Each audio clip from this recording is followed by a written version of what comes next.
you give them a quick 1-minute summation of everything you do and who you are? Worked in 7 different industries directly that I actually had skin in the game involved in different capacities. We can get into all that, I'm sure, later on. So I'm going to give you an answer you probably weren't expecting. I don't know if there's ever a moment I fell in love with sales. That one key thing to take that next level in your business or life. Absolutely. Yeah. A lot of those guys are looking to give, right? Yeah. They're looking to give back. They're genuinely, if they're that successful, they're probably very committed to what they do.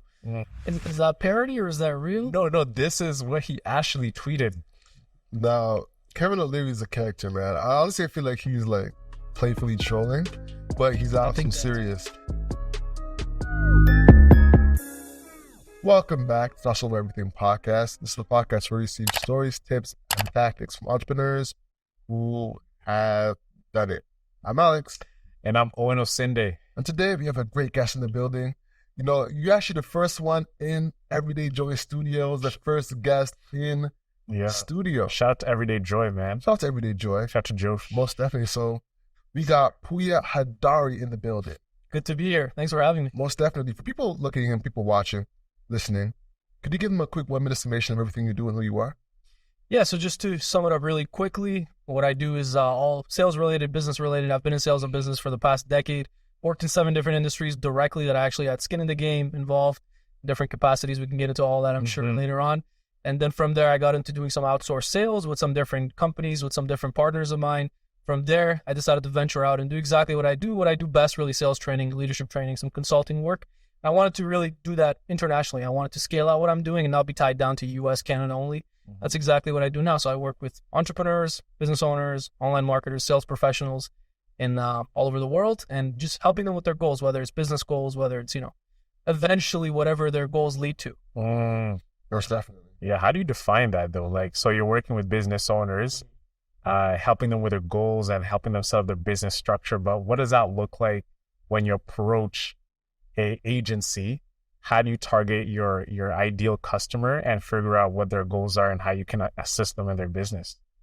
Yeah, so that was a multi-layered question. I'll try to go back to the initial part of that, and then we can continue to dig deeper. But I would say it really depends. It depends on who I'm working with, depends on what their goals and targets are. When I come in, I'm not looking to do auditing on every part of the business, right? I'm looking at the 2 areas that I focus on, which is client acquisition, client retention, which are the most important areas of any business, in my opinion, because at the end of the day, without sales, without revenue, it's not a business, it's a hobby. Yeah. It's a passion. It's good, you can have that, but it's not really a business without that. So I focus on client acquisition. There's a lot that goes into that.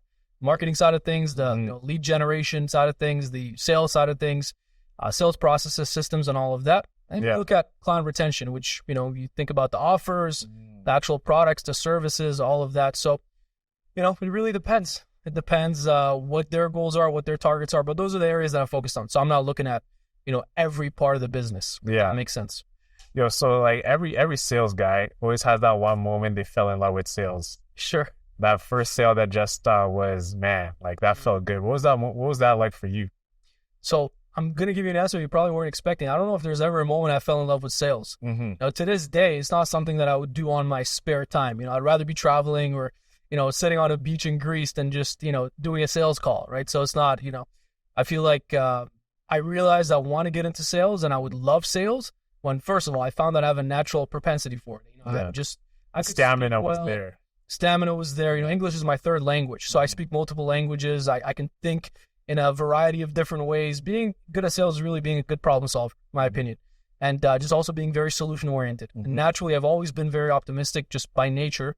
So I've always been very solution-oriented. So in a deal, even if that negotiation goes 4 hours, which I've had many of, especially in the auto industry, I wouldn't be thinking, this isn't going anywhere or I'm tired or looks like this isn't just going to happen. I was always solution-oriented, knowing it's going to happen. So, that's why I continued in sales. It wasn't because, I fell in love magically one moment. But when I was young, just still in high school, I knew that I want to get into business. I knew that I want to make a lot of money. I knew that I want to have a life that the formal education route just would not bring. And I knew right then and there, I'm not going to continue, formal education and schooling and all of that.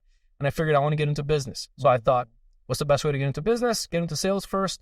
If you can, again, control the revenue side of the business, you can get into, good relationships with management, with partners, with all of that, work up the corporate ladder, and then eventually venture out, which is pretty much what I did.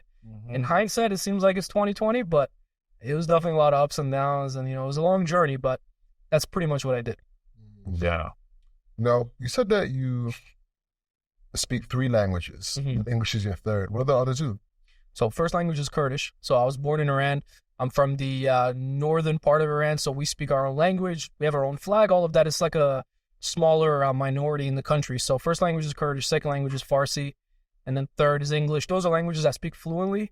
Obviously, we all speak a bit of broken French and other, little words here and there. Naturally, from like 9th grade English, I mean 9th grade French. Yeah, exactly. Yeah.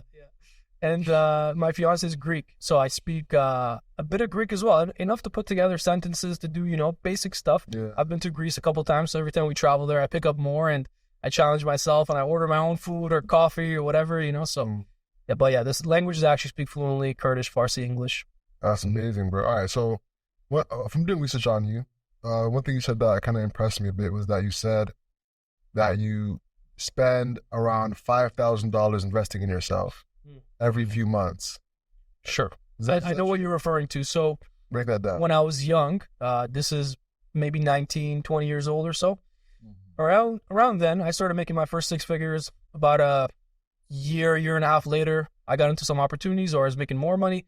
And then I realized, the more access I have, the more proximity I have to good information, to powerful people, to just being in those networks and those circles, the more I grow, the more I just hold myself to a higher standard, the more my outlook really evolves. So then I told myself, this is a challenge for the year. I did that for 1 year. I said, every quarter, I'm going to invest $5,000 in myself. Well, initially I said every quarter, I'm going to make a major investment in myself. At that time, major was $5K. And I think still to a lot of people, $5K a quarter is a decent enough investment. And that could be in anything. That could be in courses, mentors, traveling to business seminars, conferences, whatever. So I did that for 1 year. So that year I invested $20K in myself. And that year my income tripled to multiple 6 figures. And there's no coincidence there. There's no coincidence at all. To me, it was very clear. What was it that you were seeing? Is it like the connections? Is it the certain knowledge you were getting that you applied it right away that catapulted your income? Yeah, so great question. I think it's a bit of everything. But before I answer you, bring me back to what I do now with that, because I have a different concept that I kind of apply to the same thing. But to answer your question, it was everything, man. I remember being at a business conference. This was in Miami. And there's a couple of guys there, and I sat VIP again. I wanted to pay the most, to be like right up front, to be involved, to be in the back, to be visible. Parties, whatever it is, right? Yeah, and to make those connections, to have those conversations. Because I wasn't necessarily there for the information. That was good, but I was there to meet some people. So I remember seeing a couple of guys that I used to watch on YouTube that I used to know their names, and I knew a couple of guys that were involved in different businesses, and just seeing them right there, I told myself, every now and then I get an opportunity, I'm going to go up and talk to them. And I remember one very specifically. I walked up and I was talking to the guy. We were having a great conversation. And for whatever reason, he just put his hand on my shoulder. And he's just like, listen, man, you seem like a talented young man. You're definitely going to make it. If I've done it, you can definitely do it. And just things like that physical touch, that, actual real moment I had with this guy, that was enough to justify the entire investment, the entire trip to Miami, that business conference, all of that, right? So there was a bit of that. There was information, just actually getting access to good knowledge, good information. Some of those investments were in, mentors that I worked with directly. Some of them were, in smaller type of conferences where, maybe there's 100 people and I'm actually getting to meet a lot of guys. So there was a lot of that, it was everything really. It was the experiences. A lot of the relationships I built are still friends of mine to this day. I have a lot of calls that I do, like I mentioned, with clients and meetings and things like that. And I run this group training thing, which is basically my own inner circle with a lot of my clients that are all different industries, all different countries. It's one of the things that I'm actually passionate about right now, because a lot of people come together and those are calls that we do. A lot of times I bring on guest speakers. Yeah. And those guest speakers are from the networks that I built all those years, from all those travels that are paying dividends now, so many years later. Yeah. I was going to ask you about maintaining a network, right? Because a lot of your business is all about maintaining a strong network. So how do you approach yourself? Like if you're at that Miami event and you're, okay, I want to grow my network here, you make that contact, having that conversation with that person, then the following up, because we can all go to conferences. Here's my business card. I forget about you. And that whole trip, you got that contact, but you never did anything with it. What have you found that works for you that has helped you use that network to grow your business today? Yeah, so that goes back to relationship building, which is the core essence of sales, right? It's relationship building in all different ways. And I've never once handed out a business card. So I never went to these conferences and said, here's my business card, or what can you do for me? Or, looking to just get my foot in the door in that way. Or let me pick your brain, or let me do this and that. I don't think anybody likes to hear that. I get that all the time. Man, that pick your brain thing. Yeah. Like when I hear that, I visually see the image of picking your brain. Just ask me to go. Let's play some, some sports or something. Let's do something fun and actually let's connect. go for coffee. Somebody like we were talking about earlier. We love coffee, sure. Yeah, that sounds a lot better than let's go. Let me pick your brain. Yeah, So it was never that. It was never with an intention of just wanting to take. Right. Mm-hmm. I tried to just build genuine relationships and come from a humble place. Not try to say this is who I know. This is what I do. This is what I've done. This is what I've accomplished. Mm-hmm. This is how great I am. Because nobody cares. That's the same thing in sales. Nobody cares about how great your products are, your services are, how great your company or brand is. They care, what's in it for me? Why should I even care? Why should I even listen? Where's the value here? So I tried to show, genuine value. And back in the day where there wasn't much that I had done or accomplished that I could even, speak about, I knew there were different ways I could bring value. Even if it was just, I'm going to be super humble and be more of a mentee to you. And I'm going to ask you questions, and I'd be very, grateful if you would answer those questions. Mm-hmm. And even that would, buy you 20 minutes, 30 minutes. And I can't tell you the amount of conversations I had with pretty big name guys, well-known celebrity entrepreneurs, if you want to call them that, in the hallway of a conference. If I'm going to the bathroom or something, I'll see them and just have a quick conversation. And, we end up talking for 20 minutes, 30 minutes, get to ask them questions they would never answer on stage, so. Yeah. And those people always want to be asked questions. They always want to feel used. They want to feel like, man, okay, this is a person on the come up. If they're asking me these things, I was in that position at one point as well. Mm-hmm. So I'm not doing myself a favor because I know what it's like to be in that position, and you just are searching for that one key thing to take that next level in your business or life. Mm-hmm. Absolutely. Yeah. A lot of those guys are looking to give, right? They're looking to give back. They're genuinely, if they're that successful, they're probably very committed to what they do. Mm-hmm. So, they probably can speak on it. They probably can, and if the questions are good questions, they'll be, more likely to answer it. I had this one question when I was in that time frame when I was going to all these conferences and meeting these people. I would ask the same question to everybody and just see what the different answers were. And I would say I was 20 at the time, and I would say, knowing everything you know today, if you could go back to your 20-year-old self, what would be the one piece of advice you'd give yourself? And then I got everything. I got everything from this pretty well-known marketer saying, I told myself not to do drugs. That was the answer. And I was like, okay, great. Point taken. He's at GC? No. Okay. He's like known for being a marketer. I wouldn't name him anyways, but no, it was actual in-depth type of answers to, one guy telling me I would do exactly this. I would go to all these business owners. Here would be the exact pitch. I would partner with them, older business owners in this exact niche. I'll tell them I'm going to build out your sales systems for you, all of that. So I got that answer and this answer, and I just kind of, took it all with a grain of salt, thought about it and took what I liked and applied it. Nice. So if you were to re-spend that 20 grand, where would be the bulk of that dollars being allocated to? And where would you not put it in that you feel like, I wouldn't have done that again? So great question. I'll go back to what I said earlier. We're going to circle back to. So what I do nowadays in terms of that 5K investment every quarter, so I modified that over the years. And what I decided to do is I said every quarter I'm going to travel. And there's no dollar amount on it. It could be a road trip. It could be going to Europe. It could be doing whatever, right? But I decided every quarter I'm going to travel because I think that's one thing that's added just a huge amount of perspective to my life, to how I see things. Every time I travel, I study businesses. So any business I engage with, it could be a restaurant we're eating at.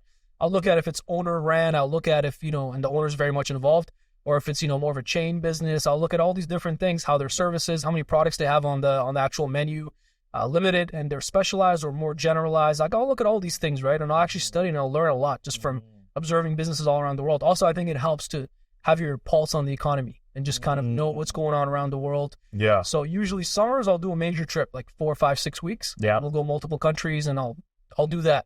Every now and then, every quarter, we'll do like a smaller trip. So that was my evolution of that. Every quarter I'm going to invest in myself. Now it's every quarter I travel. Yeah, and that's my dream, man. I've always been saying the same thing. Like every quarter I want to take a vacation. I mean, yours is like investing in yourself. I'd also think that when you do travel, when you do leave like your desk and actually do something for a week just to recharge, you come back with so much vigor in what you do and you just feel so much freer.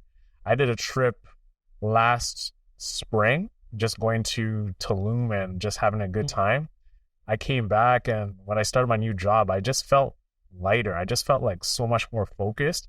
And I think that aspect of play, people overlook it just because you think that everything is all about the dollar. Everything's all about it's grind. And I had that mentality for the longest time.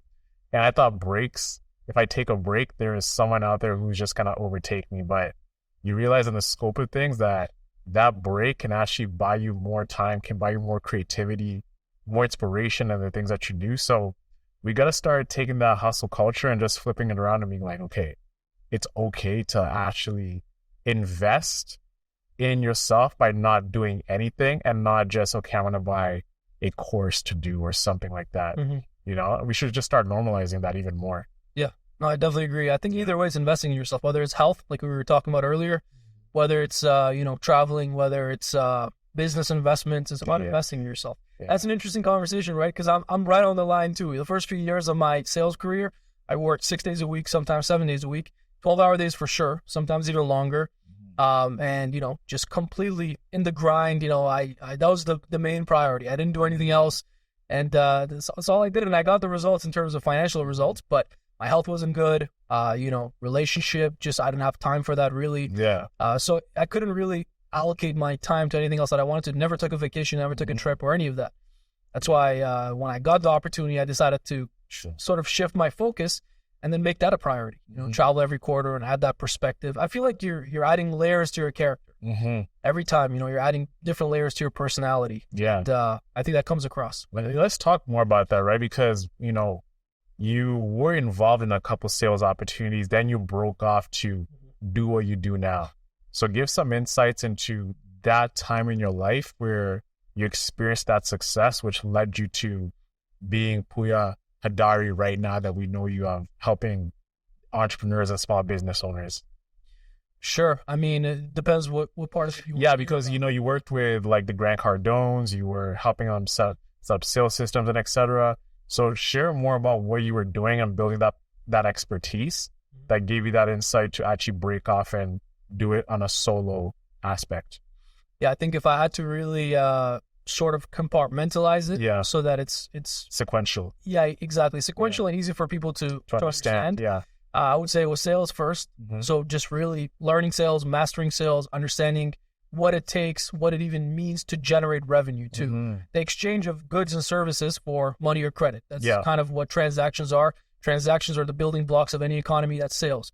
So when they say sales runs the world or sales solves all, that's a saying in business. Sales solves everything. It's real. It's a real thing, right? And again, like I said earlier, without sales, you don't have a business. Anybody can say, I got a t-shirt or I got a mug or I got this and that. But if you don't have sales for it, then that's just a hobby of yours. It's a passion of yours. So I understood that first, and I sort of, you could say, mastered that part first, although I believe learning is a lifelong journey and we're always getting better and always learning new things, new aspects of what we do. You could say I focused on honing in that craft first, so that was sales. Then I got into sort of leadership roles and positions and partnership roles. I became a partner shareholder at a couple different companies, and now I was a leader. I had to duplicate myself into multiple offices, multiple teams. I hired hundreds of people, trained hundreds of salespeople, and that was a whole different game. Because when I was in sales, any company that I worked in, I was there to take your head off. Like if you were there, and people would know this, anybody that I worked with in sales, if you were there, we were friends, but when it came to business, I was there for my goals. I wasn't there to make friends. I wasn't there for fun. I wasn't there for relationships. You're a shark. I was a shark, and I let everybody know. I was very vocal about it. Nowadays, would I do that? Probably not. I was younger, more hot-headed, but, I went into every company in my first week or so. I would say, I'm going to be the top sales guy here. So just so you all know, I'll be here on my off days. If you're expecting to clean up deals when I'm not here, I'll be here every day. And, you've been in sales, right? I think we talked about our first time we met.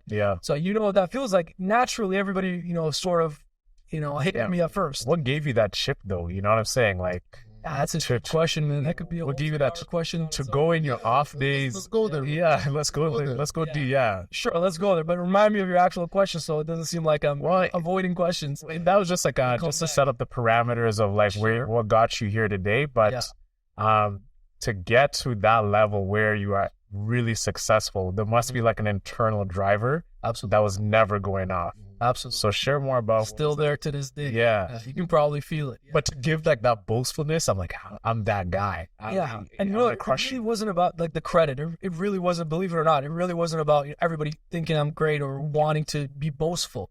I couldn't care less. It was just letting them know, like, this is the standard. This is what I hold myself to. This is how it's going to be. So I don't want any room later on, if we're working together, if I'm part of this company, to be, like, hey man, you're taking all the deals, or, you're very like selfish when it comes to the business or whatever it might be, right? I just didn't leave room for that. I made it very clear. I'm here for my goals and for business purposes first and foremost. Then it's friendships and relationships and network and whatever else. Sure, we can hang out after work, but just know that during business hours, I'm focused on business. So it was just very clear. I felt, I had to be, you could say, committed to my own goals, to my own future first, before I can commit to a friendship or to what's best for this company or this brand. And again, I was young in sales and I was just coming up and I was hungry and I wanted that, monetary success as well. So that's all I was focused on. So we'll come back to the compartmentalization later about sales, leadership, and then doing outsource sales and then venturing out in business for myself. We can address all that. But to go into what you guys were discussing, why I have that chip on my shoulder, I think comes from where I was born and how I was raised, right? So like I said, I was born in Iran, whole different part of the world, whole different culture. You guys probably heard things here and there, but the reality is we don't have the opportunities over there that we have here. Yeah. It's just not there. It's just not possible. It's a different reality. It's a completely different reality, right? And I was born there. I lived there till I was 10 years old. And being 10, you basically grew up there, right? You've basically had all your... That's who you are. Yeah, you've had all your early experiences there, and at that point, I had no concept that I'll even be here. I'll even be migrating here, or, Canada or the US or any of these countries were even an option. It was just that, I was born here. This is where I live. This is my home. This is my... Exactly, right? So, moving over here, I realized right away, first of all, how different things were. I still remember to this day, very clearly, my first day at school here. And I walked into a classroom and I thought, like, this is a zoo. What's going on here? Like, where I came from in the classroom, it was discipline, structure. I got beat multiple times in class. Did they hit you with a ruler on your knuckles? I think I was in grade 1. I got smacked in the middle of the head with like a meter stick type of thing. Like, no remorse from the teacher's side. No, none of that. It was part of the culture at that time. By the way, I'm not saying that's how it is now. Don't blame me if you're watching this from that part of the world. I'm just saying those were my experiences.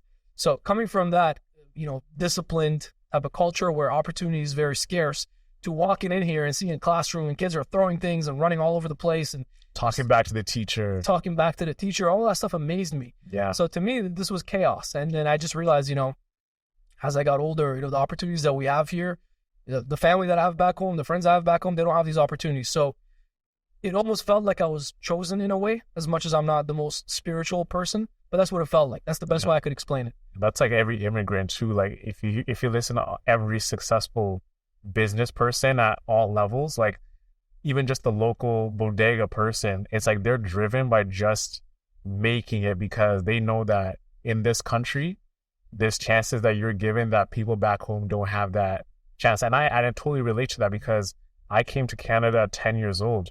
Really? Yeah. And I remember also the same experience when at recess, they're giving us food.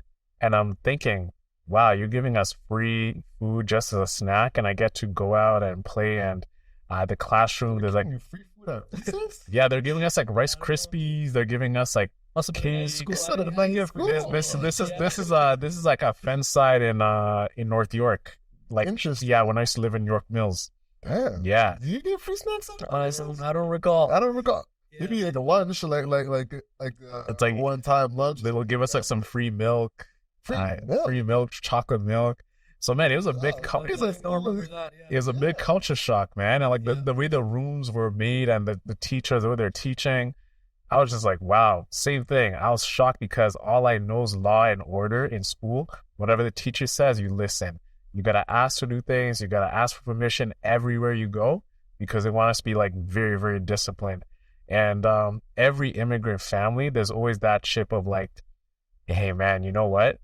My cousins are relying on me to do well, to represent my family, to put on a good name. Because if I don't make something out of myself here, then it'll just be a wasted opportunity because I know my relatives want this super bad, and I just squandered it by not going hard. There's one thing of going hard and not really making it, but then there's another thing of just being given the opportunity and not doing anything with it. And that's why ever since I knew about entrepreneurship and business and wanting to be successful, I've never let my foot off the pedal, and I never will until I feel like I'm proud of myself for being in this country. Man, it's a blessing having a Canadian passport, one of the greatest gifts you could ever have. It's definitely a gift. Yeah. Were you born here? I was born here. Okay, so Yes. yeah, there's the contrast here. Yeah.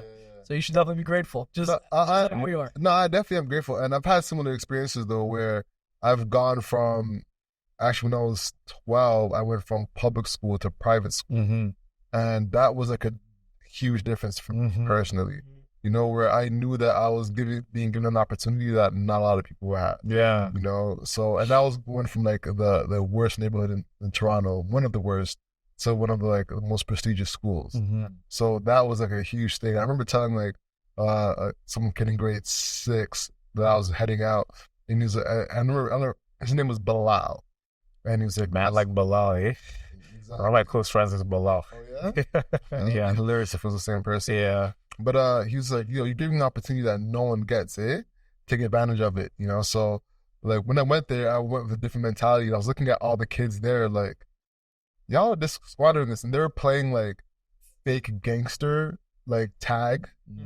And I was like, this isn't a game back where I'm from. You know what I'm saying? So I realized, real life. Yeah, it was real life. So I realized that there's a difference in this setting. So I was like, all right, I can take advantage of this and, you know, continue to flourish versus being in public school. That's one thing that like changed me. So if I was to ever have kids now, I'm like, all right, definitely going to private. You gotta take kids to private school For sure. Yeah. I would double dip actually. Really? Private and public, so you could, you know, get a sense of both. Cause just repeat your own experience, basically. yeah, I think it's an experience worth repeating, so you can get a sense of the difference between people. Because when you in private school, it's silos. You know what I'm saying? Especially in private schools, because a lot of rich people go there. So they are like those kids, they know that they're rich and take advantage of it. Whereas in public school, ain't nobody know that. Yeah. You know, like, it's funny. More people steal in private school than in public school. Yep, Because not surprised, yeah. Because in public school, you're like, hey, I don't know nobody's thing, so I'm just going to leave it. But in private school, people are like, he's just on the street. I know who he is. And like, they're a lot more, you know, greedy in that sense. So having both experiences, I think, are very monumental for a lot of youth.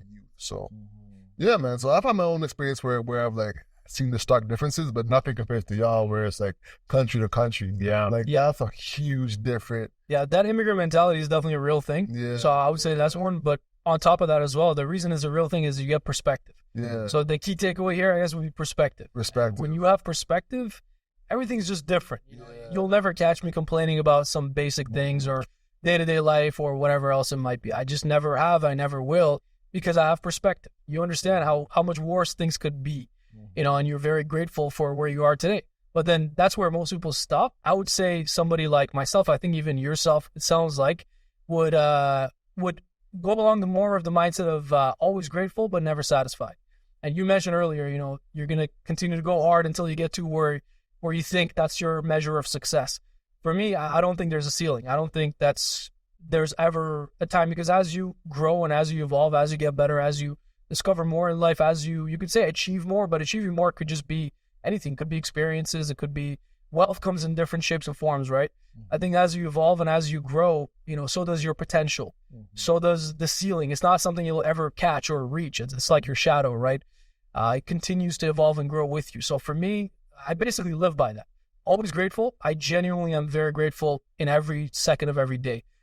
Thankfully, I think, again, part of this is by nature. I'm just always very optimistic, happy, just naturally. That's my baseline, so that's good.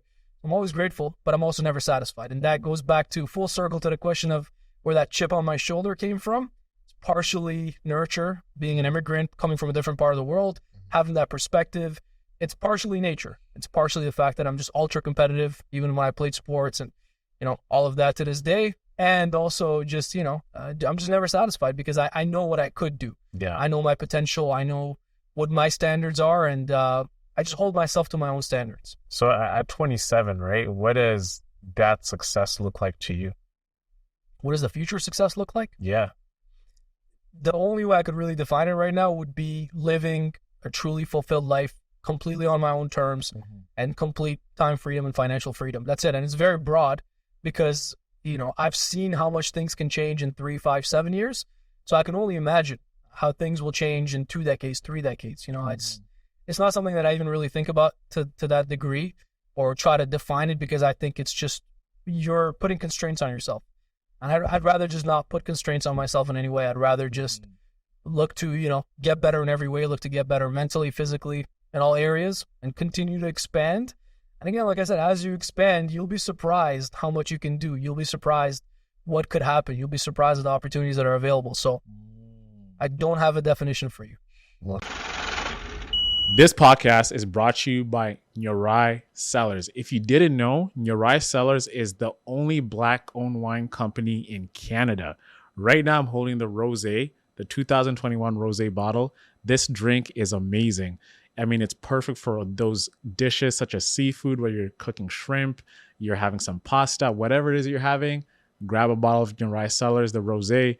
If you're having a date night with your significant other, you know what to grab. Grab the Nyorai. Whatever it is, grab the Nyorai. I mean, you will not go wrong with this wine. It's perfect for everybody. If you've never drank wine, this is a great bottle for you. Or even if you're a wine expert, you're an aficionado and you drink everything, I mean, you cannot go in Nyorai. I'm telling you, this wine is really, really good. And even though I'm boosting it this hard, is because I really love drinking it, and I'm someone who loves to drink wine. So whatever it is, whatever the special occasion, check out Nyorai. They have Sauvignon Blancs, they have Rieslings. I'm holding the Rosé right now. They have a wide variety of different collections of different wines you can choose from. Make sure to check them out. The link is going to be in the description. Check them out, order a crate for yourself, or you can send a gift to someone that you want to gift some wine to. You can't go wrong with that. So Nyorai Cellars, check them out. Link will be in the description. And now back to the show. So yeah. I was just going to say on that topic, it's like when we think about success, it's pushing the envelope every single time, right? And you got to ask yourself, like, why am I even doing this over and over? If I'd ask you right now, would you say you feel like a success? Yes and no. Because everything you said that defines success is the financial freedom, which I think you have achieved that already. Yeah. You have the time to do things, which I believe you do have the time to do so.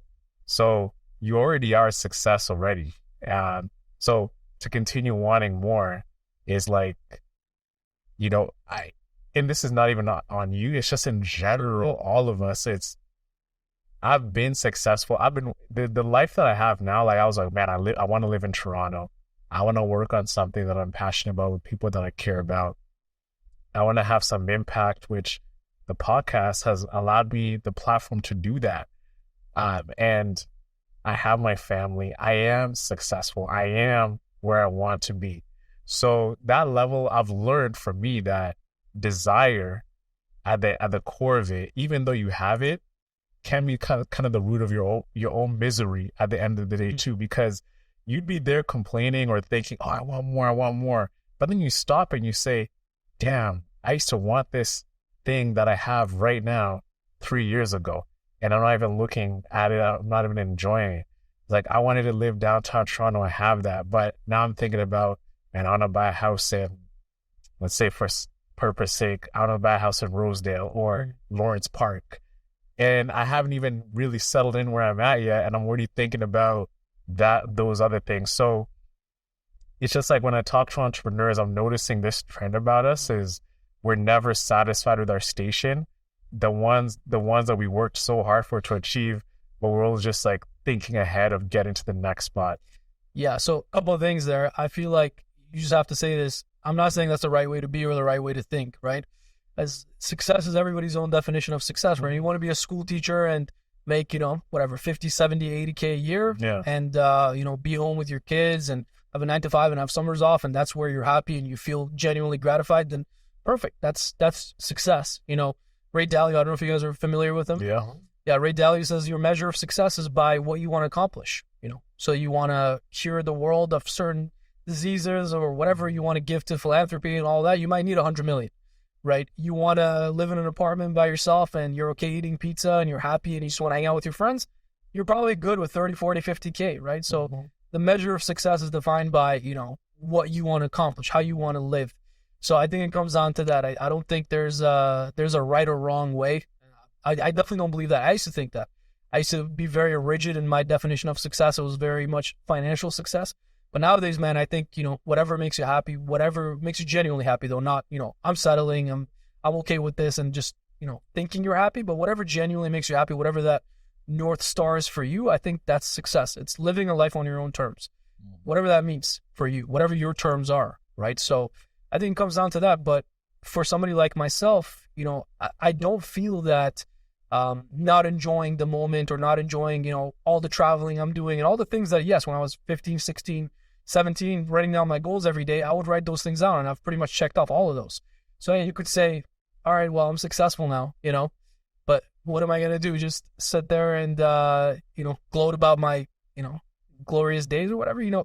I feel like if you are grateful, if you're happy, if you're, you know, you're not stressed or always in a state of anxiety because you're thinking ahead, then, you know, then yeah, be grateful on a day-to-day. But also, I just feel like I'm never satisfied, never will be, because it's about growth. I think just life is about growth. I think it's growth could be anything. It could be reading, could be learning more, it could be learning different languages, it could be traveling more, it could be whatever, again, depths you want to add to your character, whatever layers you want to add to your character. I think, you know, there's a lot to do and not enough time. So that's my personal take on it. I personally feel like I'm always grateful and I genuinely feel good with that, but I don't know if I'll ever be quote unquote satisfied. Yeah. What do you think, bro? Man, I have a grandfather that was really rich. You know, he owned like a street in Jamaica, you know, multiple properties. And I have a grandmother who was the teacher in your analogy, you know, and she more so served the community, served her family. One had a huge family. My grandmother had a huge family. My grandfather does not have a huge family, maybe 2 kids, one's in the States, you know, well, 2 is in the States, one's here in Canada. So even though he, you know, had a successful career, he worked in the Detroit you know, plants, saved up his money, came back to Jamaica, bought up land and started, like, you know, playing Monopoly, you know. So looking at both of their lives, man, really gave me perspective, because when my grandmother passed, it was a celebration and you couldn't pack up the church, you know, you couldn't find a seat in that church when she passed, you know, versus looking at my grandfather now, who's still alive, but he's getting robbed right now. You know, people are I can't wait till he passes to look at his, To take his assets. Exactly. You know what I'm saying? So looking at both of those, it's like a stark difference. And in my life, as someone who is aspiring for more, like, it lets me know that there is more, but what you sacrifice along that way can come and bite you. You know, I look at my aunts and my mom and look at their relationship with him, and there is a bit of resentment because he locked himself away and focused on the business. You know, so I know that there is a line that you have to maintain as you grow as an entrepreneur, or else you're going to lose the family and friends that mean a lot to you. You know, so my goal is to reach, it's like, it's like a tug of war between your goals and your friends and family. You know, so my goal is to reach as far as I can while maintaining that tug of war. You know? Yeah, that's understandable. Man, there's a crazy tweet Kevin O'Leary had the other day. You guys see that tweet? No. Man, essentially he was saying that Was it about FTX? Not even that.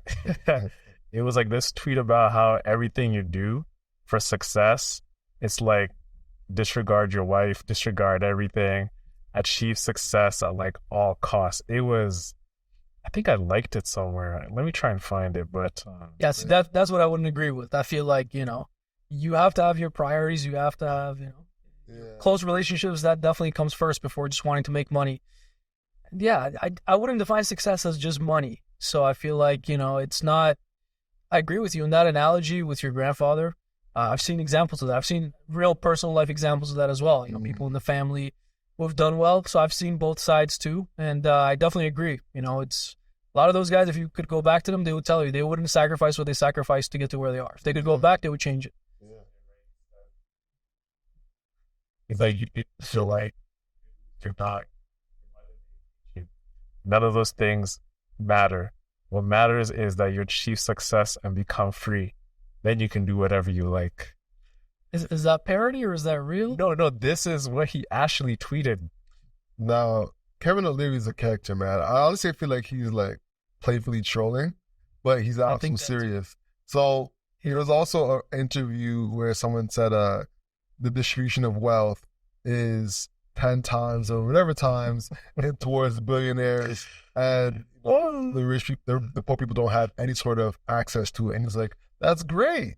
It's perfect. It makes you want to aspire for more. Yeah. So, I saw that. Yeah. So Yeah. it's like, I feel like he's truthful, but also trolling at the same time. I just think he's tone deaf, Like, I think when you've made it to a certain station in life, everything else to you becomes that, how could you not be possible to achieve this?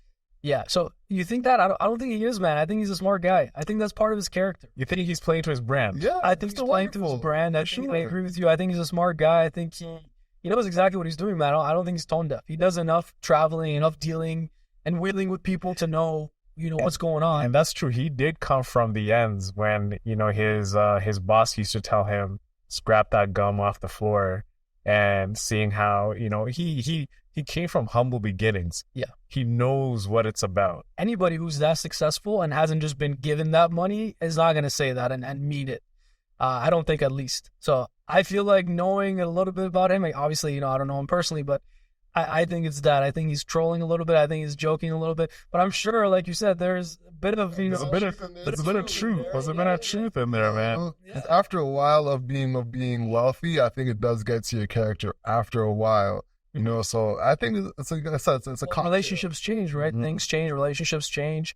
People ask you for money, things happen. So things do change for sure. Yeah. But I think, it's a fine balance of being humble and having your priorities in check, and then also, staying focused. So, one thing about having these business podcasts is that we don't really get into like the real crux of being a successful entrepreneur, man. Mm-hmm. When you reached a certain level, how did your circle change? How was that for you? So I had a really militant view on this when I was younger. Just like I said earlier, with everything, with work, with what I was doing when I was going into different companies to say, I'm going to be the top guy here. I had that militant view, which really wasn't healthy. It was on the full end of the spectrum, right? Where I had to, as I got older and more mature, I got a bit wiser and I had to dial that back and learn how to play the game more and just, how to do what I want to do, but at the same time be respectful of others and understand other perspectives. And that comes with, I think, maturity. So initially, I definitely lacked that. So it was the same thing, with friends. Anybody who wasn't on the same page, anybody who wasn't on the same path was just cut. That was it. I just pretty much, I was okay cutting all relationships. And that would also extend to family. If they were, if I felt like they're holding me back from who I need to be or what I need to do, or if there were naysayers or if there was negativity in the environment, I made it my job to eliminate negativity, right? I took on Jim Rohn as my first real mentor. I really took his teachings to heart when I was young. And I had a mentor in real life who was directly mentored by Jim Rohn. So she passed on a lot of the teachings. She would tell me things that happened behind the scenes in closed door meetings. And she had that real experience with him. And she would pass that on. Then I would watch all of Jim Rohn's videos and trainings and audio books and all of that and get as much as I could. One of the things he used to say is stand guard at the door of your mind. Right, you got to stand guard. And when I was younger, I used to literally picture like a Roman or like Spartan, guards at the door of my mind. So protecting against any kind of information that was negative people, whatever it might be. So I had a very militant outlook towards that, which I wouldn't recommend nowadays. I would say, that evolved to just limiting time with certain people, And then eventually, yeah, at a certain stage, the reality is you do outgrow certain people. That's just the reality. So goes back to priorities again. I feel like this entire conversation is around priorities, right? So what do you want to do? Do you want to be the fun guy who's hosting parties and has all the friends come over and keep that same circle and continue to do what you've always done? Or are you, again, from my perspective, I feel like I'm holding myself to always better and better standards. I have a few friends that are friends since childhood that are still my best friends to this day, and they always will be. That's different. Business never comes up in that conversation. I don't care if I'm a billionaire and they're not, it doesn't matter, right? So that close circle that's like family. That's completely different. But when it comes to, having a million friends, I'm just not interested in that. I have business acquaintances, I have people in my network, and that's what that is, right? That's just what that is. It's simple as that. So I feel like that's a good way to manage, because you see a lot of people get derailed as they get more and more successful. They have all these yes men, yes people in their circles, and we've seen it with athletes, with all kinds of famous people, right? They get completely derailed because they don't know what to do. They don't know how to control their environment. They get that like sixth cousin or fourth cousin popping out of somewhere from the wazoo. They give jobs to everybody. Yeah. Everybody's working with them. And that's a nice thing. Obviously you want to employ your friends and family and all of that. In my personal experiences, I'm not a fan of that. I've had that experience. I've employed friends and whatnot. And usually it doesn't work out the way you want it to work out because, again, business is business, family's family, friends and network and acquaintances are their own thing as well. I think at least for me, I'm just like that in all areas of my life. My mind is very compartmentalized, so I like to separate these different things and maximize each of them. So with my closest friends from day one that I mentioned, those relationships are maximized. They could ask me for anything, they'll have it, no questions asked. Because again, they're like family, and there's only 3 of them. So that's that. That's my closest circle. With obviously my fiance and family, completely different story as well. That's, there's no questions asked. Yeah. They could ask for anything. They're always number one priority. When it comes to business, there are certain things that I expect. It doesn't matter if you're a friend or not, if you're a family member that's an employee of mine, it doesn't matter. These are certain standards that I have for the business. If they're met, they're met. If they're not met, you're out of that context. So I feel like it really depends on how we're looking at it, but that's kind of how my perspective evolved. Initially, it was very militant. Nowadays, it's more tempered and more context dependent. So depends on what the relationship is. Depends on what I need to do, and if that makes sense. Now, you have been studying sales for years now. You're expert at it. So our audience, they're small entrepreneurs and building their own business up. Let's get into that. Let's get for the people that are still learning, in that beginner stage of building their business, what are some key takeaways that they can take with them when it comes to having a smart process of closing sales? So great question. Yeah, we can definitely dive into the sales stuff. I would say to always focus on sales fundamentals, just for any of your audience who are sales professionals, small business owners that are, in the early stages of their business or just beginning. Startups. Startups. Focus on the fundamentals as opposed to fads or, just, simple, day-to-day kind of techniques or things that you hear that are hot today and then gone tomorrow. If you just focus on fundamentals of what goes into a successful product or service, what goes into a successful sales process, what goes into all of that, I think you're going to be more successful. So I'll give you a quick example of this. In modern times, we got a lot of people, that reach out to me or my team, for example, who are looking for jobs or positions as appointment setters or lead generation roles or closers, as they call them. And that's something that I, for example, wouldn't do. If I was a younger kid nowadays coming up and learning sales, that would not be my approach. And all of my own clients who are sales professionals who have come to me from that same context, I've completely changed their mindset because you're going into sales. You need to know everything around sales. You need to know how to find a lead, first of all, how to actually, find your leads and cultivate your leads, nurture your leads. You need to know how to, do the marketing side of things, how to get in front of somebody, get that attention, because that is really the main currency we're always fighting for, it's attention. You need to know how to walk them through every step of the sales process, from intro to qualifying to the presentation or demonstration of your products or services to, actually proposing whatever the deal is, the offers, and putting that in front of them, to asking for the sale, to the follow-up, to continuing to service that prospect, to getting referrals and building that ecosystem. You need to know it all. Like, that's what being in sales is. It's not, I'm an appointment setter, so I only know how to type out these few messages or a couple questions, and then I say, yep, you're scheduled with our team, see you later. I repeat that same process with everybody. I feel like that's the wrong take on things. I feel like you should focus on fundamentals the way they've always been shown to be successful. So if you're going into sales, don't go into one role and try to learn one small aspect of sales. Try to learn sales as a professional would from top to bottom, because that way these skills are transferable, right? I mentioned earlier, I worked in 7 different industries directly before I ever did outsource sales and partner with companies and ventured out on my own. The reason I was able to go into so many different industries and be so versatile is because I focused on these fundamental skills.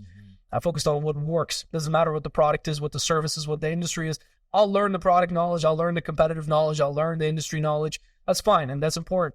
But sales knowledge is what's most important. And I knew everything from top to bottom of what it's going to take to be successful in sales, and that's why it was transferable. Yeah. That's how you build these skills for life. So let's build a case study, just so I think that way we can actually understand the whole process that you're talking about. We are building a sales organization, as you'd say, from an agency side of things, where we're doing client services and we're getting clients within our ecosystem to service them over, like, let's say from a 3-month to possibly a 12-month period. If you're approaching that sales organization and you're building that sales stack from day one, how would you approach it from step 1 all the way to step 10, if you can get that far, just from a basic standpoint? Yeah, sure. So we'll go step by step. I'm not going to number them just because it's going to be arbitrary anyways. Yeah. So we'll just go step by step. I'm assuming you're asking about how you're going to approach building your sales team and everything from the top, right? Okay. Yeah. So I would say, just like we were talking about success, you want to start with the end in mind, right? So you want to know, like, what are you looking to build here? Are you looking to build the next Apple or Google or Facebook and have thousands of employees or whatever else? Or are you looking to be a smaller sort of niche team that services a smaller type of clientele, and you only are going to have, let's say, 10 salespeople on the floor or in your team, in your organization at all times, right? It depends what you're looking to do, because that scale is going to have an impact on your approach.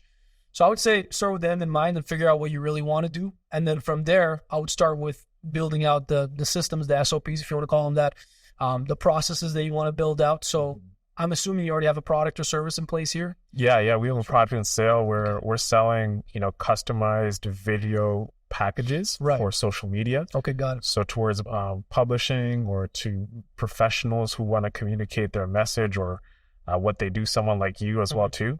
And then we create all kinds of videos with animation, with different sounds, and just making it like a very unique video to that person that they can post on their social media that can generate leads and also build up their awareness.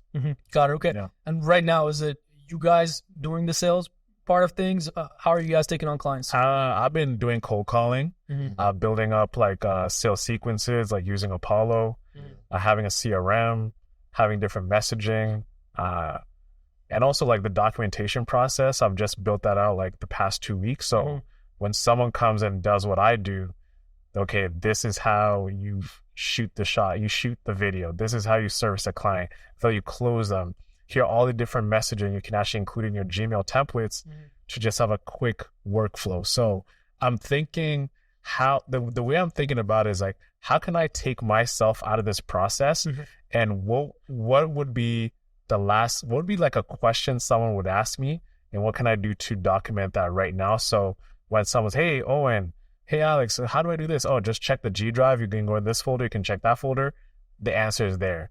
So that's how I'm approaching it, is more of like, I want a 15-year-old to be able to come in there and everything is like laid out word for word, how to do it, so they can just get started and not just follow what has been written, but customize it for your own workflow as well too. Yeah, as it should be. You want it to be a duplicatable process. Yeah. So I think you're doing a couple of things right. First of all, you have a cold calling or outbound system in place. I feel like outbound traffic or cold traffic should always be a part of the picture. It doesn't matter, how great you're doing. The most successful businesses that I've known, that I've been involved in, always have that piece there. Even when they're doing a ton of inbound traffic and all of that, that's one way to consistently test the market. Is one way to consistently be out there, consistently have a system working for you that is not reliant on, paid traffic or a lot of, capital investment into the business. So sounds like you're doing that right. That's good. Another thing you're doing really right, and I'm glad you're on this path, is documenting everything and writing everything out, building out the system, scripts, processes, all of that, so you can duplicate yourself. I was talking to a good friend of mine, actually. He's built a couple of successful businesses. He's very successful himself. He retired for a few years with a few $1,000,000. He exited the company and he was just trading, just investing full time over the last few years. Just recently, he got back into business again with another partner of his from before. And the partner gave him this business to manage. So he's heavily recruiting now, heavily just, working 12-hour days again, just building out his sales teams and all of that. One thing he was telling me, I was on the phone with him, he was saying he's learned this time that he's just documenting everything. He's writing out all the scripts, all the processes. He's recording everything. He's fine-tuned the hiring and the recruiting process, just every aspect of the business. He's fine-tuned now because the previous businesses he built, and he built 2 businesses prior, he didn't really do that. He did it more reliant on personality and more reliant on just his own willpower, his own work ethic and all of that. And that's good, but that's not going to be duplicatable. You won't be able to take that same framework and put it into any business and have it work for you. So that's what he's doing now. So it sounds like you're doing that as well. That's definitely the right approach. Yeah. I would say instead of thinking about, building your sales team and hiring people and having everything just like a BDR or something like that. Yeah. Instead of that, I would say instead of just wanting to multiply things right now, it's kind of like running paid traffic, right? I would say you want to have the foundation set first. So I would, first of all, make sure your products, your services, your offers are, on point, in check. They're on point. Yeah, they're going to convert well. I would look at, like I said, not just client acquisition, but client retention, right? So what kind of retention model have you built in? You said 3 to 12 months. It should be 12 months and onwards, because a lot of salespeople, and I think this will resonate with your audience because it resonates with a lot of clients that I work with, so I see this day to day, they're leaving a ton of money on the table. You would not believe how much money they're leaving on the table because they don't have good retention models built. So everything's around that first sale, even if it's a high ticket sale. Sure, you brought in a lot of money, good. But what happens then? Is this prospect or whatever the service is, they're probably going to need that product or service into the future as well. They're just going to go do it with somebody else who wanted to earn their business, right? So I think looking at the products or services, making sure you have a solid retention model in there, all of that needs to be set. And then, of course, the fulfillment side, right?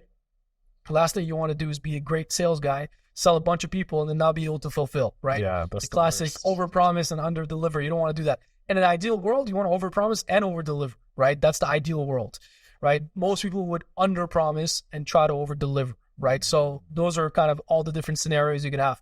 So the fulfillment side needs to be in check. How are you going to fulfill that product or service, right? Do you have a support team on the back end, right? Do you have somebody who's going to be there to answer questions or whatnot? Is everything that you're going to be providing in the service actually handled and you guys know exactly how it's going to be? Is it structured? Do you guys have internal kind of systems set up on the back end between yourselves, not just outbound systems, but also internal systems? So I'll look at all of that first. That's why I think I told you on our first call, when I go into a business initially, I do a full audit. I want to see everything. I ask them for access to their Dropboxes, their Google Drives, all of that, because I want to see everything. I want to see your current SOPs, your systems, your processes. I want to see if you have outsourced marketing and sales teams, what they're doing for you. I want to look at everything because that in itself gives me a good enough picture where already we can make a couple of small adjustments and it'll make a big difference, right? So it's all these things that I would look at first, right? I guess the analogy would be look at your current base, look at your current foundation, look at your current house and make sure your home is in order. That's a good way to put it, right? Yeah. So then you can go out and test things yourself like you're doing. So then you could do the outbound cold calls, you could do the outreach, you could test certain scripts, certain kind of sales approaches. Sort of messaging, yeah. Messaging, whatever it's on, whether it's social media, whether it's cold calling, whether it's inbound, whatever type of traffic it is, you can start to test the sales process yourself and see what works, see what doesn't work. Option close, a couple different offers, see what lands, what doesn't land, just test things out.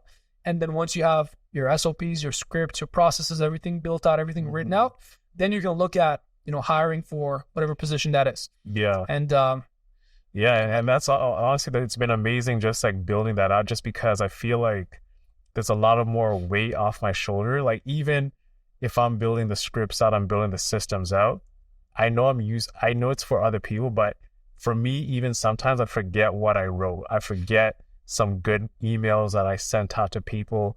I find myself like a follow-up email, I'll switch it up like 5-6 different times. Like, no, like, what are you doing, Owen? Write one good follow-up email that can be used by everybody, and like you can use it. You can just copy and paste it, plug in name, plug in product, plug in offer, and just all these different things. Like there's so many emails that I've written that I need to bring this all under one umbrella. And also got to give thanks to my background in just being being a business development associate. Also, partnerships is another big part of sales as well too that no one ever thinks about. Seeing our VPs of sales and how they approach like building a sales organization really showed me that it's not about personality. It's all about structure and organization to the T. Like every single thing, every single number, all your product, all your margins. Okay, if I'm going to give this customer a discount, we need to understand like how that impacts everything on a dime, right? So building a system that can easily plug and play. Okay, if we do this cost structure, this is how it's going to impact our profit. It's going to impact our fixed costs as a business.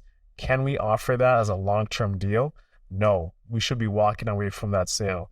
So, but before I was like just grind mentality, make the call, do everything. And I just realized like, no, that is not sustainable, like at all. So it's just like as you learn and grow in the business, especially in the sales world, you start figuring out how to be more lazier. And that's actually a good thing because the more lazier you are, the more you're looking for shortcuts in a good way just to piece things together so you don't got to do them over and over again, which I find it gets tedious. Exactly. Yeah. So personality works as an individual. If you're a solo guy in sales, personality could work. You could do well off of personality, right? Yeah. But if you're a business owner and if you're looking to duplicate yourself and build a team and scale out, personality is not going to cut it. It's not how it works. And I would agree with you. I would say be efficient, but there's a caveat there. I would say don't try to be efficient at the risk of being effective. The big difference there. A lot of people, a lot of entrepreneurs, startups, small business owners, they try to be efficient, but that's all they're trying to be, efficient. You can efficiently, go to zero, right? You can efficiently work yourself out of business, right? So it's not just about being efficient, it's being efficient, right? But also being effective, meaning getting the job done. What are we here to do? Right? What is the end goal? What are we looking to get done? What are the targets? What are the goals? So as long as we're effective, but also trying to be efficient on the way to being effective. So I feel like every good sales process, going back to the sales process, has to be concise. So it has to be efficient, has to be to the point, but it also has to be duplicatable, right? So that it can replicate amongst your teams. It can work over and over and over and over again. And it needs to convert well. So it needs to set up in a way that converts well. So those three elements have to be in place for any successful sales process. Yeah. But overall, I think you're on the right trajectory. I would just say, make sure you have these systems and processes and everything built out. Prove it out yourself, land a couple of clients, see what that feels like, see what that looks like, see what the retention model, how it works best, play around with those. And then once you've kind of played around with things, then you can hire out again. You can either do it the way a lot of people are doing it nowadays and hire out for an appointment setter or a lead gen role, hire out for a qualifying call or introductory call individual who just takes on, calls to just qualify the prospect, just ask a few questions, short calls, and then passes them on to a closer, quote unquote. Or you can just hire one person, train them up and say, you're in sales, here are all the responsibilities and here's what you can do, and, have that in place. Which kind of ties in with culture as well. Another thing with building teams is culture. It's extremely important to have the right culture. The standards are clear in that culture. Whatever the culture is, culture automatically sort of implies that it's going to be work ethic and a lot of that, but that's not what it means. Whatever the culture is. The culture is... What is that? So culture is whatever, I guess, the essence of the business is, whatever the business owners or the entrepreneurs want to sort of project into the ecosystem of this business, of this brand, really. So I've worked with companies where I was partnering, we were doing outsourced sales. So we were building sales teams for large corporations, multi-billion-dollar companies, a couple celebrity entrepreneurs in different industries. So our culture in-house was very much of, working hard 6 days a week, sharp, disciplined, on point, sales trained, professional, over-delivering, and converting at an extremely high percentage. And that's exactly what we did. We delivered as advertised. But that was the culture. A lot of people didn't make the cut. Most people didn't make it past 1 month or so, right? Because most people don't want that lifestyle. They don't want to be a part of that culture. But culture is the quickest way to weed out who you want and who you don't want as a part of your system. It's almost like identifying your tribe, right? What kind of tribe do you want to build? Who really are you? It could be vice versa. It could be a culture of, we work 3 days a week. We go for drinks at 5 p.m., every day. We take our vacations, we travel. It's a 4 hour, The 4 hour work day, week. 4 hour work week, 4 day work Yeah. organizations, Mhm. paying them like all in equal salary. Remember that? Yeah. Don't give me that was a troll. Oh, I know. Yeah. Yeah, so that could be the culture. Right? So culture is whatever really kind of Like Zappos type of thing. Yeah. Yeah. All these companies have their own culture. By the way, whether they know it or not, they could have a culture that they put in there consciously, or they could have a culture because they never thought about culture, and now their team has just taken on sort of this identity. So I would always advise sort of try to be conscious of the culture you're creating. Do it on purpose.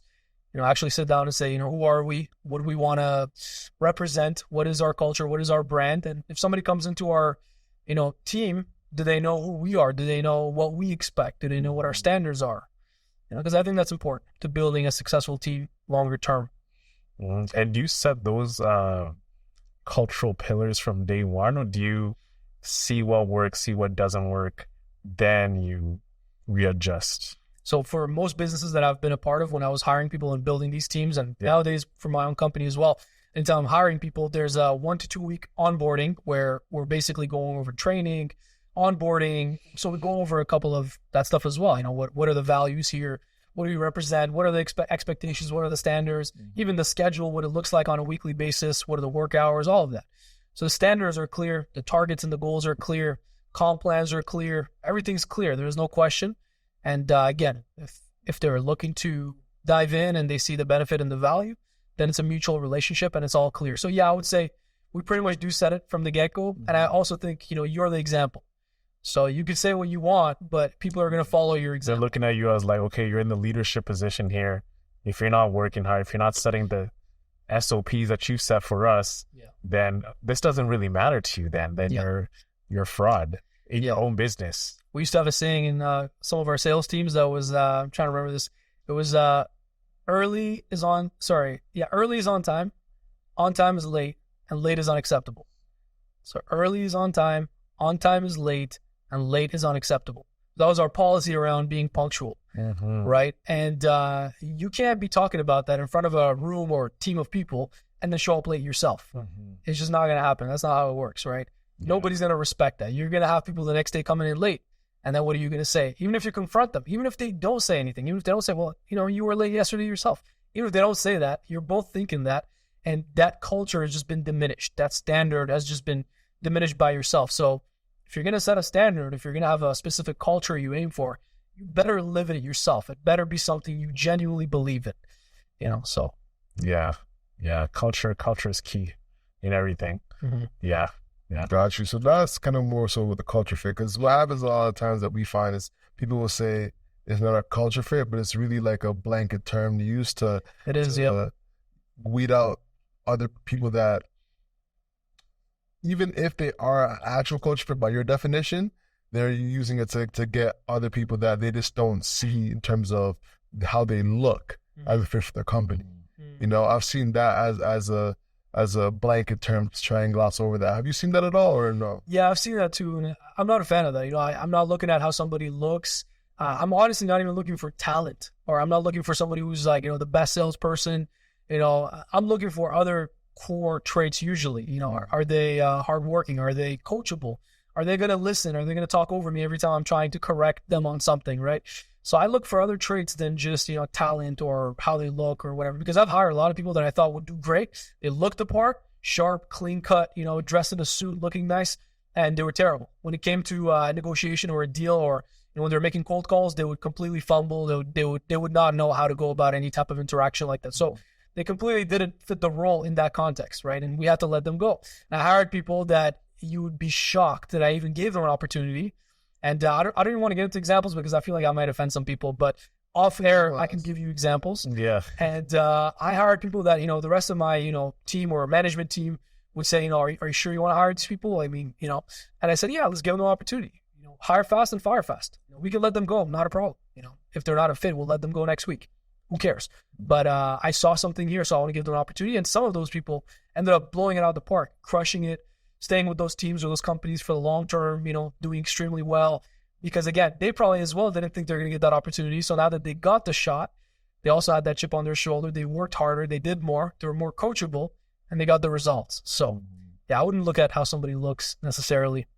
And I feel that as Rich was wrapping up, one of the things that I feel like a lot of us struggle with is outbound, getting those cold calls, getting from cold call to actual meeting.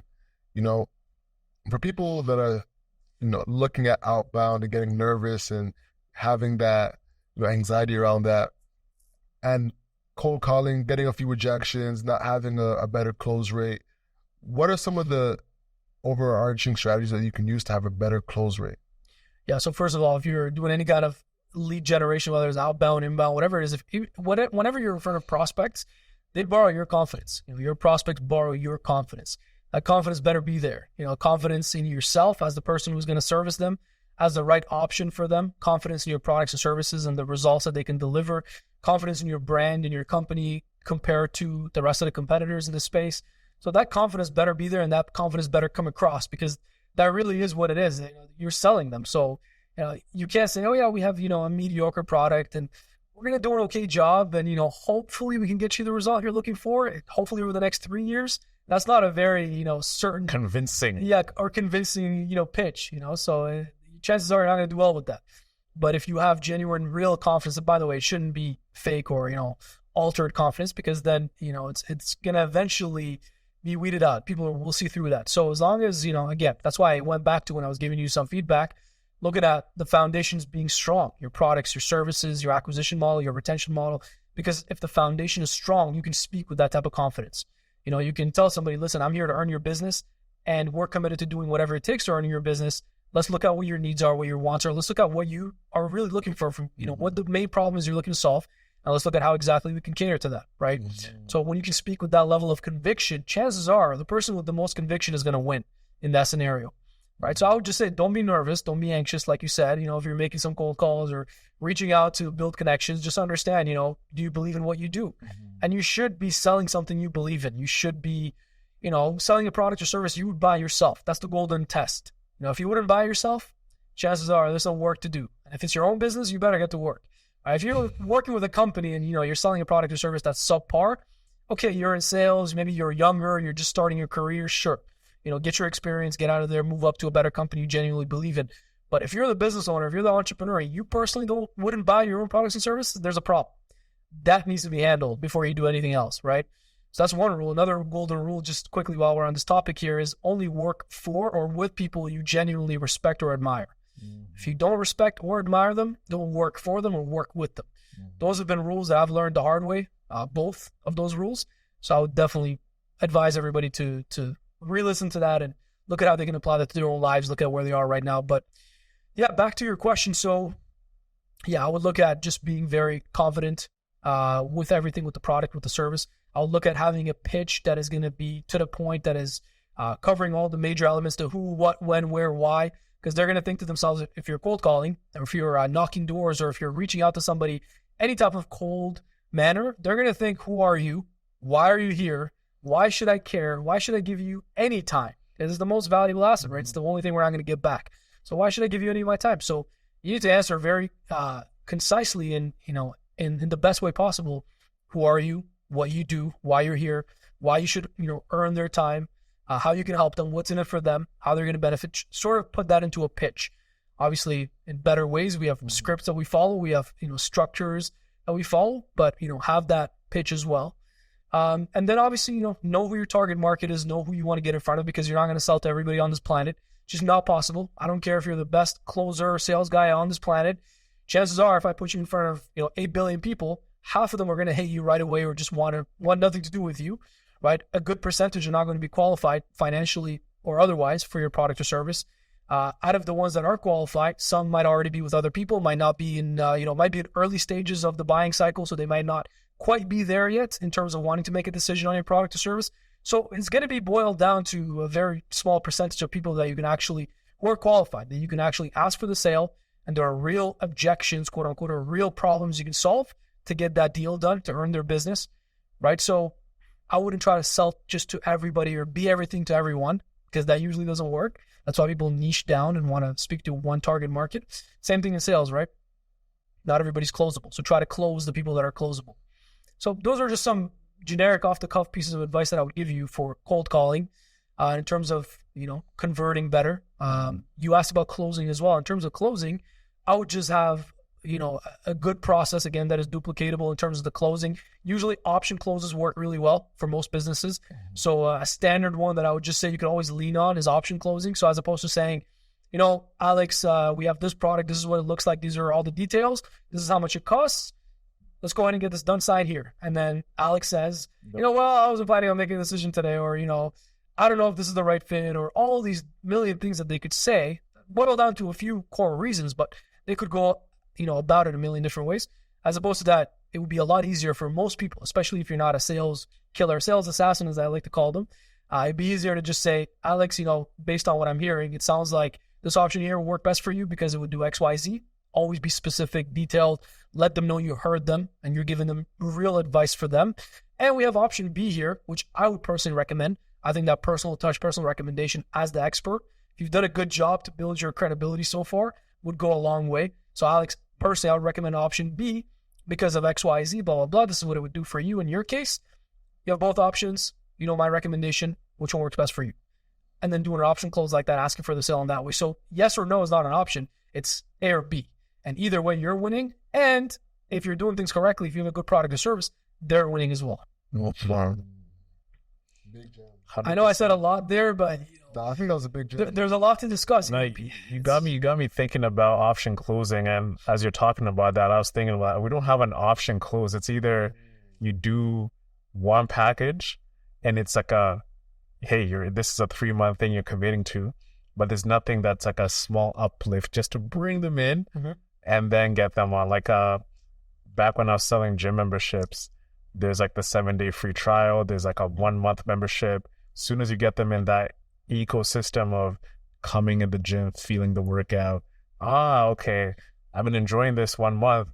Let me get that membership now. Yeah. Right. So it's those little things where they can just get a taste of what you're about at a small fraction of the price, but it allows them to opt into the actual package or offer that you originally offered at a rate that's subsidized from the original offer you gave them in the beginning. And essentially no risk. So there's minimal risk, maximum upside. They get to experience their product and service. So that's definitely one way that works well for subscription models, and a lot of the major companies you see doing that. So there's free trials, there's upsells, there's downsells, there's multiple packages and options. There are more retention models, there are higher ticket models. It really depends on, again, what approach you want to take. That's why I said, a while back, you want to start with the end in mind, look at what you really want to build. And when it comes to just products and offers and your packages, there's a lot that goes into it, man, because who are you trying to work with? Do you want to work with 1 million people, but paying $1 a month, and that's 7 figures in revenue per month recurring, but you're going to work with all types of individuals, all types of personalities. You better have a good support system, back end. You better have a support infrastructure to handle the complaints, the emails, the messages, the outreach, the technical support, all of that, right?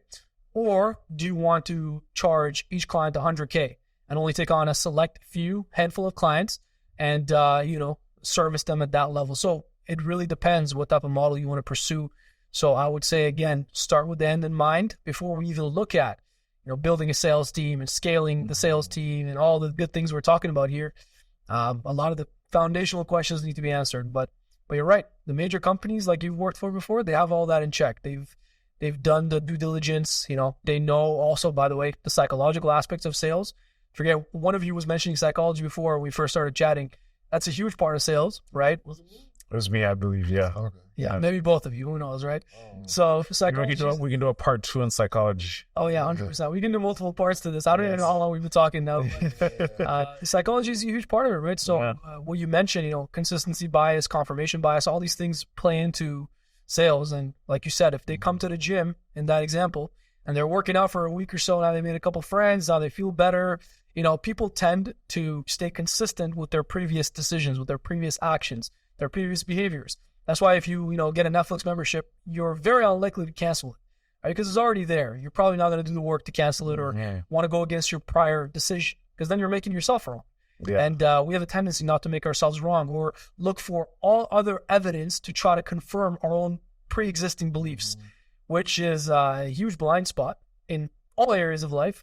But companies know that, educated, Professionals know that. High-level sales guys know that, and they'll definitely capitalize on that. You better be sure they're going to capitalize on that. Most definitely. With that being said, ladies and gentlemen, that wraps up the show. House is what you can't control. So control your grind. I control your life. I'm Alex. And I'm Ono Sende. And I'm Pouya Hadairi. Boom. That's the show, y'all. Peace. Have a great week, everyone.